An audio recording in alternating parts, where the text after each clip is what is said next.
We are the champions, my friends. That's right, boys. Still the motherfucking champ. For all you new guys in the league, take a look at the championship belt. Official WWE championship belt. Signed by Ric Flair, Booker T, Scott Steiner, Lex Luger. Official shit. That's the hardware. Champ. And also your commissioner. Which is why I'm making this video. We need to discuss a few things before we begin this fantasy season. Before I do that, I'd like to welcome the new guys to the league. Ryan, welcome. Dinesh, welcome. Vid, welcome. Ryan is a big Saints fan. Dinesh is a big Cowboys fan. And Vid is a fellow Packers fan, so go Pack. And I keep doing all these things with my fingers and my hands, so I might as well give you guys a middle finger right now. Get that in focus. All right, let's get down to business. Okay, so a few things I'll discuss in this video. Keepers, trades, and waivers. I think those are the most important things for us to discuss before we get into the off-season action, which is like trading and stuff like that. I'm sure you guys will have more questions. We're going to do a league meetup next week. I think next week, Friday after work. I spoke to Troy already. He's down. Whoever else is down, after work. We'll meet up at like Hooters or Hangar. I know Ryan wanted to touch base too, so let's do it, man. Let's just meet up, have some beers, psychologically get into everyone's head and really kick off the season, So once again, welcome to the new guys, and just a quick synopsis on Immortals. So this is mostly for the new guys because I know you guys don't really know about or how long or what's been going on in this league for a while now. But we had to get rid of some people last season. We had to, we thinned out the herd, So I feel like right now, the current state of the Immortals Fantasy Football League is top class, top notch, top dog. I just feel like everyone that's in the league right now, every manager is of a certain caliber, which is championship caliber, because I know that you all know your football. I've spoken to all of you on some sort of a sports or football related or fantasy related level. So I think this is it. We had to weed out a couple of, managers last season. Some people couldn't handle it, and some people just weren't cut out for it. So I had no problem telling them, hey, you gotta go. But now we're good. And, this league's been around for, I think overall the league has been around for 6 seasons now. This is going into the 7th. But this is going into the 3rd season for keepers. We moved into a keeper format, and it took everyone a while to really get accustomed to the rules, to really just get the gist of a keeper league, because it is quite different than a regular league, because things that you do in the draft have consequences and repercussions for seasons to come, not just that season. And I think everyone got a taste of that over the last couple of seasons, because a lot of people hit me up and they're like, yo, why this, why that? And because you let it happen during the draft. The draft is so important. Where you draft your players are so important. I mean, even more so now than any other prior season, because, we're going forward into these keeper years. And, some people have keepers already that they're planning on graduating, taking from the rookie to the sophomore to the maybe junior level. And there's a lot of rules and stuff that come along with a league like this. And it took everyone a while to just get accustomed to it. Some people had the gist of it right off the bat. Some people were new to it. I knew it would take 2 seasons or so, but we're here now, and that's what matters.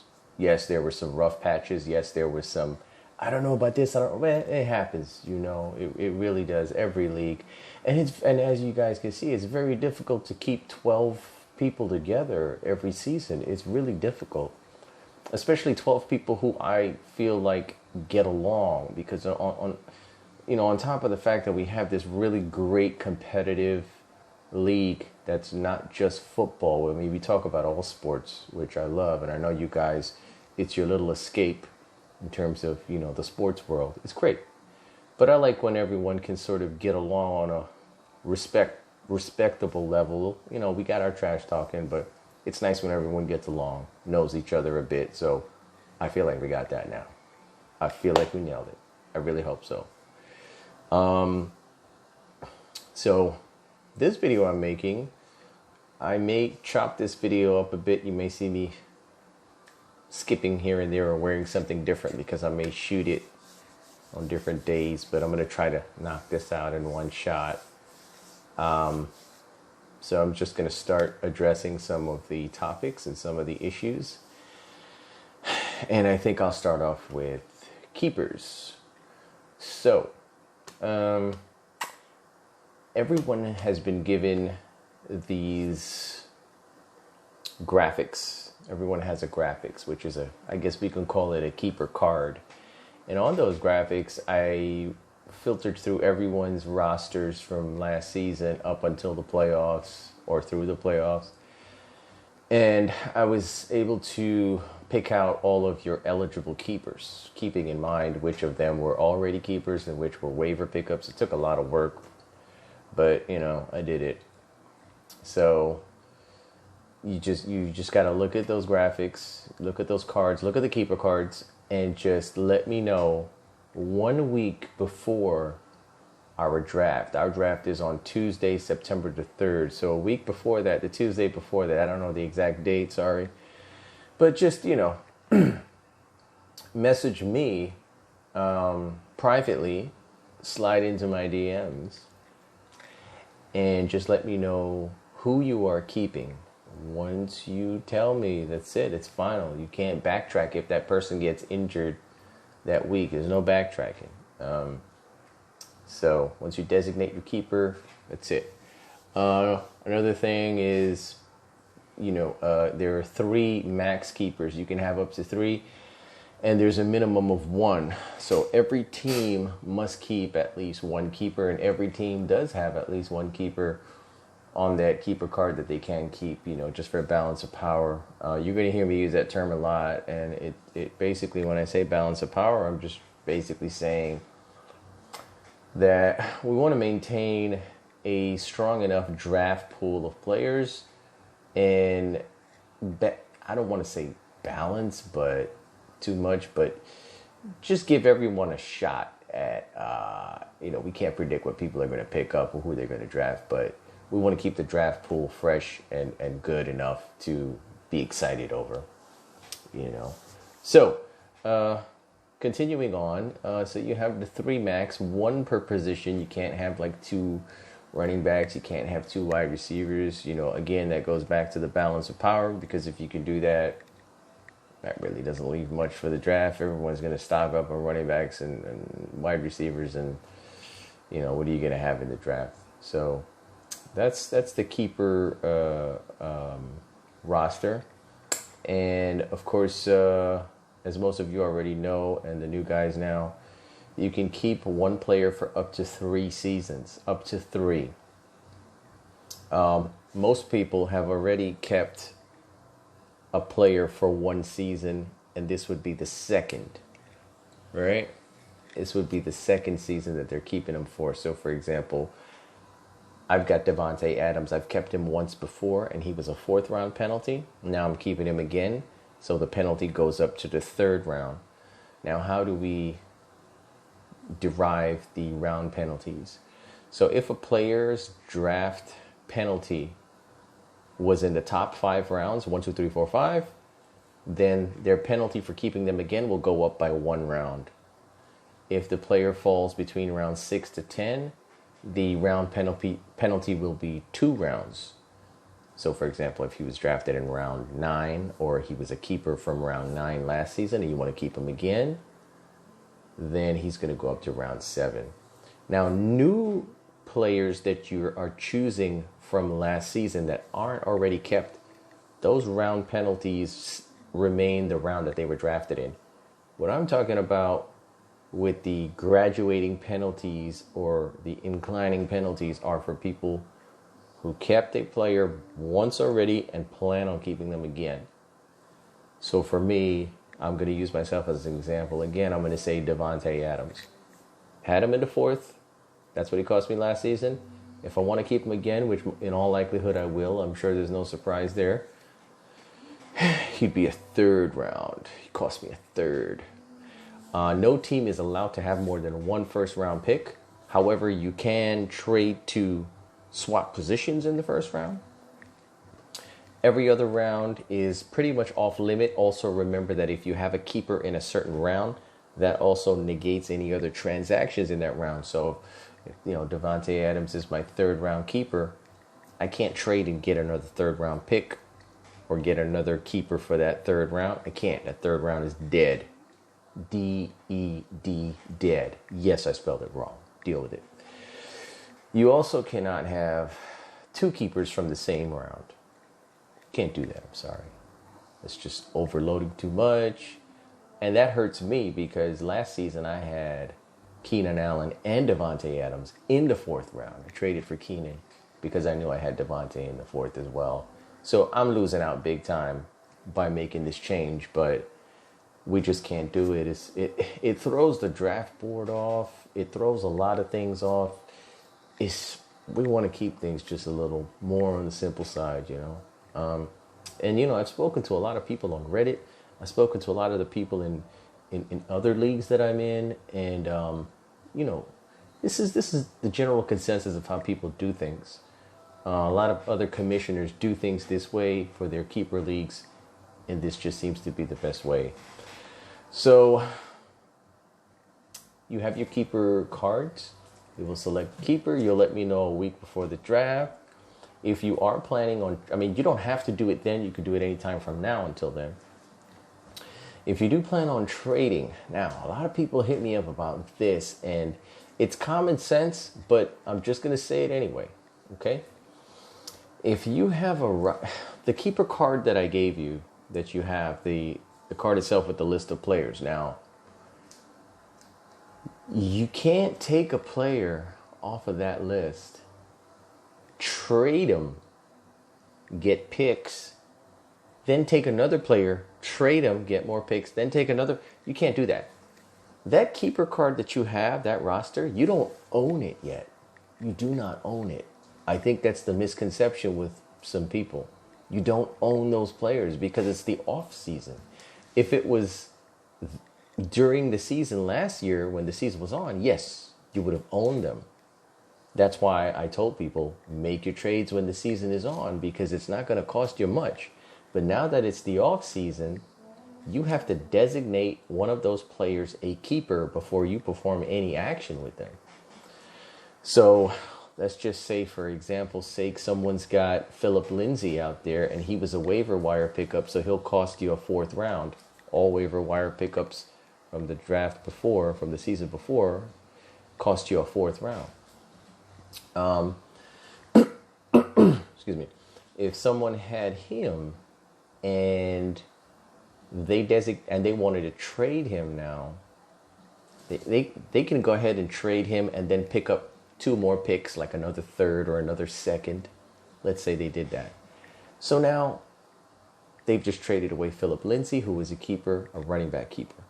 Now they can't go back to that keeper card and choose another running back to fill that empty running back keeper slot they have on their roster. No, you can't do that. That's what I'm talking about. That's where the common sense has to kick in, and you got to say, you just designated a running back keeper and you traded him away for picks. That's it. That's it.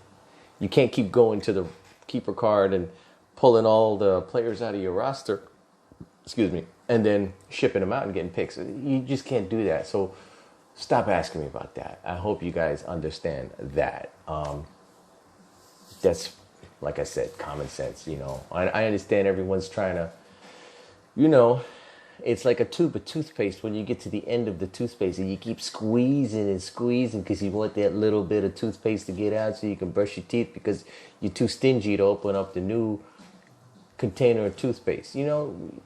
Common sense, just, you don't have to work so hard and try to, ask me, hey, is there a way around it? It's not, no, that's just common sense. That's how it's going to be, That goes for any position. And then also on the keeper card, I have the round penalties already included. So I'm taking the thinking out of your mind. All you really got to do is look at the draft board and choose for yourself, see which is the best option.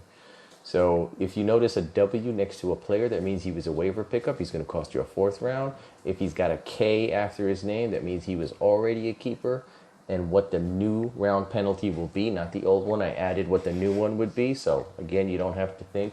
So everything you see on that keeper card is for this draft. Those round penalties are for this draft. You don't have to add on to it, okay? So that's keeper rosters. What else do we have to discuss about keepers? Trades. I think we're good with that. Okay, so let's talk about trades now. So the trading process. We have a bit of a complex but very detailed voting system for trades, and rightfully so, because it's a keeper league, and if you want to have a trade done, you got to put in the work. You got to do it. You got to, notify everyone, and everyone has to vote. Those are the requirements. If you're in this league, you have to vote on every trade. That's just inexcusable not to vote. I kicked someone last season because they gave me some bullshit about not getting the email. But basically, they got the email. They opened the email. They weren't, bright enough to know that the people who construct the trade and the observer of every trade, who is the commissioner, can see all the emails that are open. We can see that an email was delivered to a mailbox, and we can see that it was open. This person chose not to vote 3 times. And guess what? Though 2 out of those 3 times that the person didn't vote could have been deciding factors on the people's votes, on the people's trades. That's not fair. That's not fucking cool. And a lot of people got on my case about it, like, what are you going to do about it? And I'm like, it really isn't fair.